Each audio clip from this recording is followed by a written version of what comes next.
एक लड़के की शादी हुए मात्र 2 दिन बीते थे। तीसरे दिन वह लड़का अपने ही नई नवेली दुल्हन के खिलाफ थाने में जाकर के एफआईआर दर्ज कराता है। एफआईआर दर्ज होने के बाद पुलिस उसकी दुल्हन को थाने में पूछताछ के लिए बुलाती है। पहले पुलिस उस लड़के से पूछती है जो लड़का अपनी दुल्हन के खिलाफ एफआईआर दर्ज कराया था कि आखिरकार उसके साथ हुआ क्या था। अब वह लड़का बताने लगता है। वो लड़का दरोगा साहब से कहता है कि साहब, मुझे पता नहीं क्या उस रात को हो गया था। मैं खाना खा करके दरवाजे के बाहर सो गया, घर के बाहर सो गया। मुझे नींद आ गई, मुझे कुछ पता नहीं चला। रात को जब हमारी नींद करीब करीब 2 बजे खुली तो मैं अपनी दुल्हन के कमरे के पास पहुंचा, दरवाजा खटखटाया, दुल्हन कमरे को खोलती है तो उस कमरे से एक लड़का भागते हुए दिखाई देता है। मैं उसे देख करके दंग रह गया। अब इस लड़की से पूछे कि आखिर वह था कौन। अब दरोगा साहब उस दुल्हन से पूछते हैं। वह दुल्हन जो कुछ भी बताती है सभी लोग सुन करके दंग रह जाते हैं। बड़ी ही अजीबोगरीब कहानी है। आप लोग इस कहानी को पूरा सुनिएगा, मजा आ जाएगा। नमस्कार, हम अजीत यादव उर्फ शेरा भाई। हमारे इस चैनल में आप सबका बहुत बहुत स्वागत है। एक बात आप लोगों को बार बार कहते हैं कि हमारे चैनल को सब्सक्राइब कर लीजिए, आप लोग करते नहीं है। अगर इच्छा हो तो कर लीजिएगा, उसके आगे अगर विचार हो तो इसको लाइक भी कर दीजिएगा, शेयर भी करिएगा कहानी अच्छी लगे तो। यह कहानी हैरान करने वाली घटना राजस्थान के रतनपुर गांव की है। यहीं के रहने वाले रंपत कुमार जी, इनके पत्नी का नाम इंद्रावती देवी होता है। इन दोनों दंपत्ति के बीच में 2 बेटा, बड़े बेटे का नाम शेखर होता है और छोटे बेटे का नाम सुनील होता है। रंपत कुमार जी मिट्टी का बर्तन बना करके बेचा करते थे। उससे जो कुछ आमदनी होती थी उसी से घर का पूरा खर्च चलता था। धीरे धीरे कुछ दिन व्यतीत होता है। एक दिन रंपत कुमार जी अपने बड़े बेटे शेखर की शादी एक गीता नामक लड़की से कर देते हैं। गीता बड़ी ही खूबसूरत थी। गीता जब घर में आती है सभी लोग गीता को देख करके बहुत ही खुश होते हैं। अब गीता घर का पूरा कामकाज अकेले संभाला करती थी, अपनी सासू को घर का कामकाज नहीं करने देती थी। अब शेखर की माँ को बिल्कुल आराम मिलने लगता है। अब धीरे धीरे कुछ दिन और व्यतीत हुआ।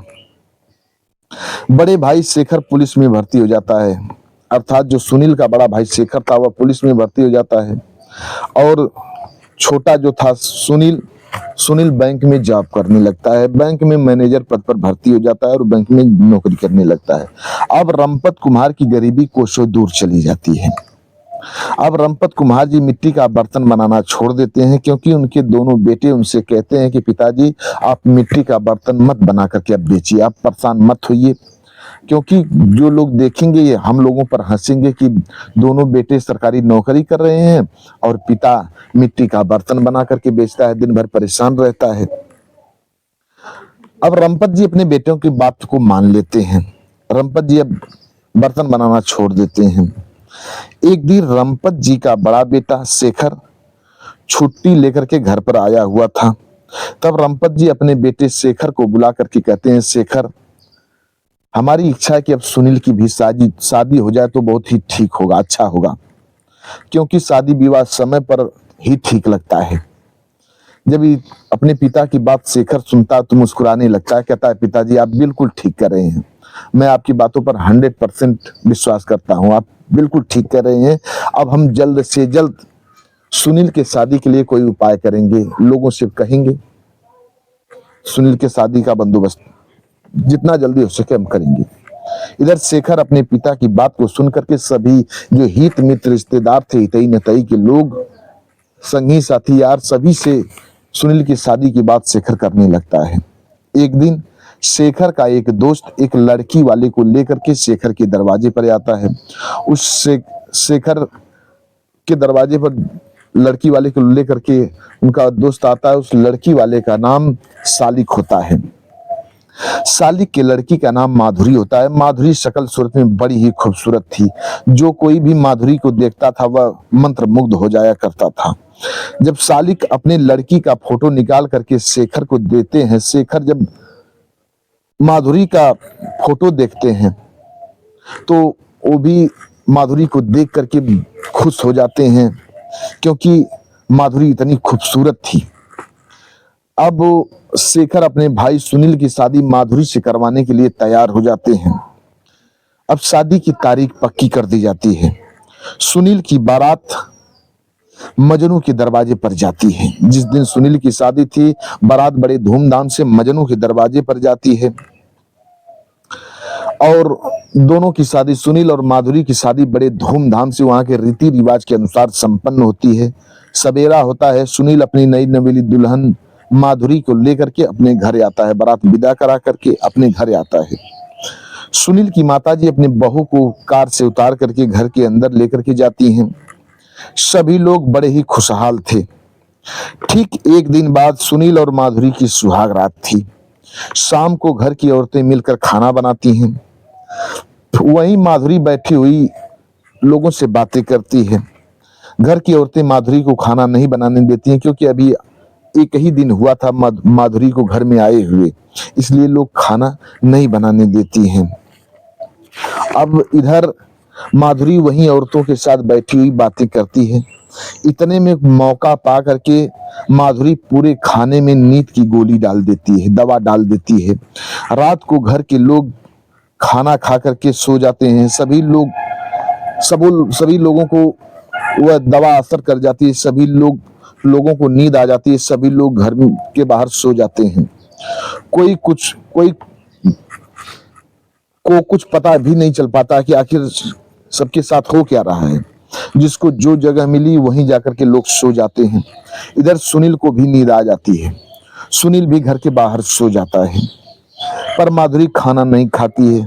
उसे कहाँ नींद आने वाली थी, क्योंकि सारी प्लानिंग तो उसी की बनी बनाई हुई थी। अब माधुरी को लगा कि सभी लोग सो गए हैं। तब माधुरी फोन करके एक लड़के को बुलाती है।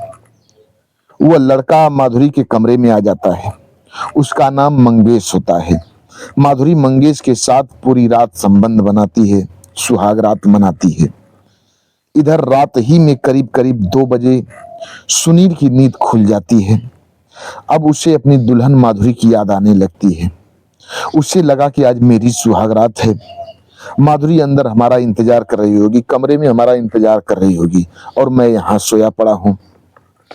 सुनील तुरंत उठकर अपनी दुल्हन माधुरी के कमरे के पास जाता है। दरवाजा खटखटाता है।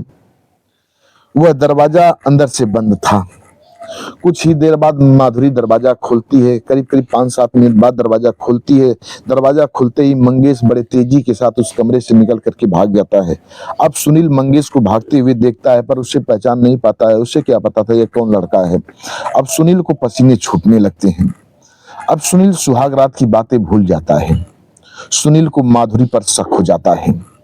सुनील को लगने लगा कि यह लड़का कोई और नहीं, माधुरी का प्रेमी होगा, आशिक होगा। अब धीरे धीरे सुबह होता है। सुनील सारी बात अपने बड़े भाई शेखर से बताता है। अब सुनील अपने बड़े भाई शेखर को लेकर के वहीं के नजदीकी थाने में पहुंच जाता है। थाने में जाकर के सुनील अपने ही नई नवेली दुल्हन के खिलाफ एफआईआर दर्ज कराता है और दरोगा जी से सारी बात बताता है। दरोगा जी माधुरी को थाने में बुलाते हैं पूछताछ के लिए। घर के ही लोग माधुरी को लेकर के थाने में जाते हैं। अब दरोगा जी माधुरी से सारी बात पूछने लगते हैं। तब माधुरी सारी बात सही सही दरोगा साहब से बताने लगती है। माधुरी कहती है, साहब मैं मंगेश नामक लड़के से बहुत अधिक प्यार करती थी, दिलो जान से प्यार करती थी। हमारे पिताजी इस बात को जानते थे। मंगेश से मैं शादी करना चाहती थी, पर हमारे पिताजी हमारी शादी जबरदस्ती सुनील से करवा देते हैं।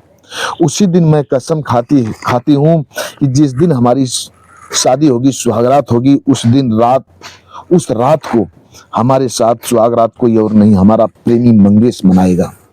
तब मैं घर के खाने में नींद की गोली डाल करके वहीं पड़ी रही। जब सभी लोग बारी बारी से खाना खा करके सो गए, तब मैं अपने प्रेमी को बुला करके प्रेमी के साथ सुहागरात मनाने लगी। जब इतनी बात दरोगा साहब सुनते हैं, तब तुरंत मंगेश को बुलाते हैं, फोन करवाते हैं माधुरी के द्वारा। मंगेश वहां उपस्थित होता है और माधुरी के माता पिता को भी दरोगा साहब वहीं बुला लेते हैं। फिर दरोगा साहब सुनील से पूछते हैं कि सुनील अब तुम क्या चाहते हो, तुम बताओ अपनी राय। तब सुनील दरोगा साहब से कहता है कि साहब माधुरी हमारे साथ जीवन में कभी खुश नहीं रहेगी। ये अक्सर हमें ऐसे ही धोखा देती रहेगी। अब इसकी शादी सभी के सामने आप मंगेश से करा दीजिए, यह मंगेश के साथ हमेशा खुश रहेगी। अब दरोगा साहब सुनील की बात सुनकर के मुस्कुराने लगते हैं और कहते हैं, तुम बिल्कुल ठीक कह रहे हो। अब दरोगा साहब माधुरी और मंगेश की शादी करा देते हैं। माधुरी मंगेश की दुल्हन बनकर के मंगेश के घर जाने लगती है और सुनील के पैरों पर आकर के गिर पड़ती है। सुनील से कहती है, आज आपने हमें एक नई जिंदगी दे दिया, मैं आपका जीवन पर्यंत ऋणी रहूंगी। इतना ही बात कह करके माधुरी अपने प्रेमी मंगेश के घर चली जाती है। इधर कुछ दिन बाद सुनील की भी शादी होती है। सुनील की शादी एक बैंक मैनेजर लड़की से होती है। उस लड़की का नाम खुशी होता है।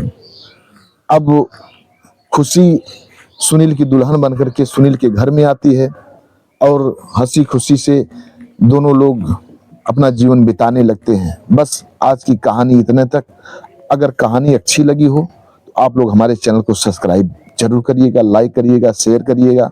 मिलते हैं अगले एपिसोड में, तब तक के लिए नमस्कार।